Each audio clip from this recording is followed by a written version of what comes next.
तापमान अनुभव किया इंद्र ने, अतिवृष्टि करके ब्रज को डुबोने का प्रयत्न किया और भगवान ने गिरी राज को अपनी कन्नी उंगली पर धारण कर लिया। सारे ब्रजवासियों ने भगवान के 7 गोवर्धन के लिए लकुटियां लगाई।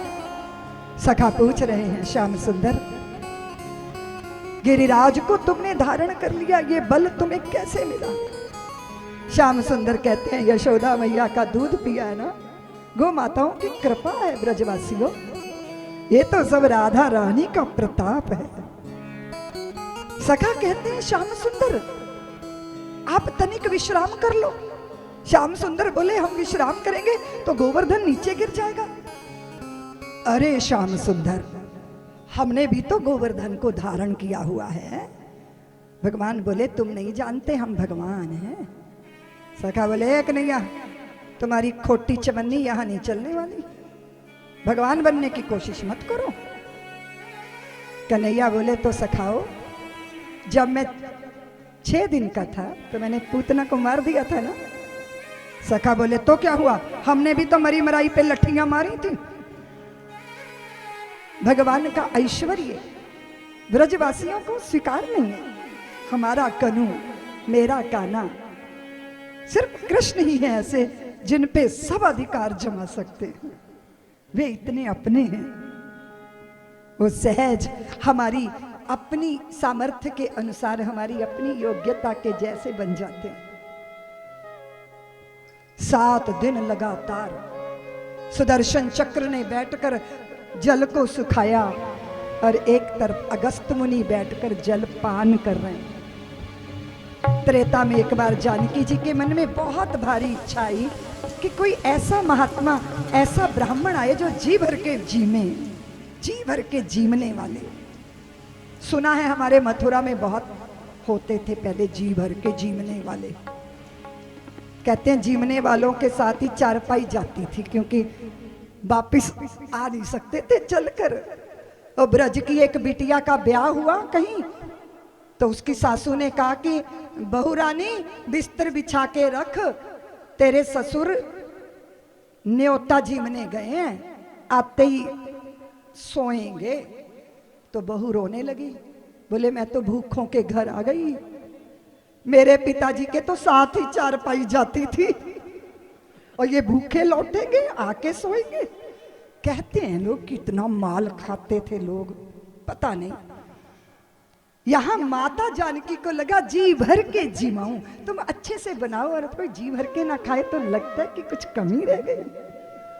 कितना आए अगस्त मुनि, शुरू किया तो बस फिर 15 दिन बीत गए।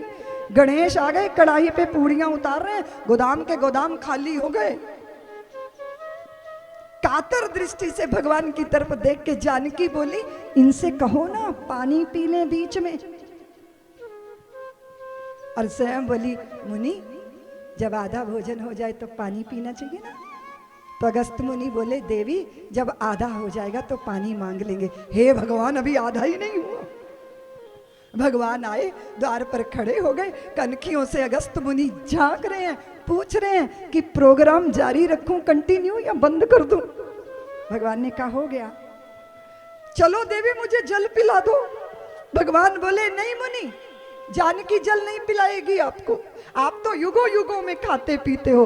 आपने त्रेता में भोजन किया, लेकिन जल पान अभी नहीं कीजिए। जल पान तब कीजिएगा जब इंद्र मेरे ब्रज को डुबोने का प्रयत्न करेगा, तब आप गोवर्धन पर पधार कर जलपान कीजिएगा। आज एक तरफ सुदर्शन चक्र और एक तरफ अगस्त मुनि जलपान कर रहे हैं। अद्भुत गिरिराज की महिमा है और माथे पे मुकुट सुहा रहा है। चारों तरफ चहल पहल है, आनंद ही आनंद है। ब्रज नहीं डूबा, द्वारका डूब गई। भगवान कन्हैया से कृष्ण हुए, वासुदेव हुए, द्वारकाधीश हो गए, महामहिम कहलाए।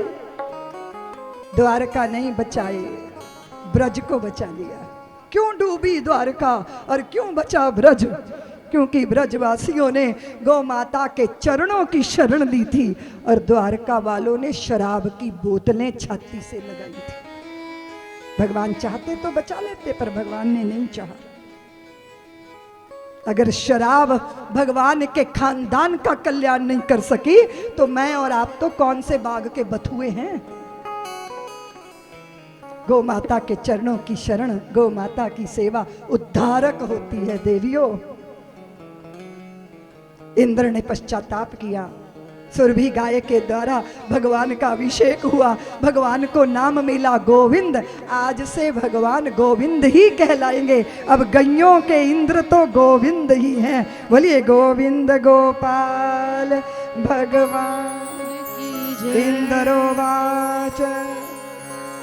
सब्सक्राइब करें साध्वी ऋतंभरा जी के YouTube चैनल को और हमारे वीडियो को सबसे पहले देखने के लिए बेल आइकन को दबाना ना भूलें।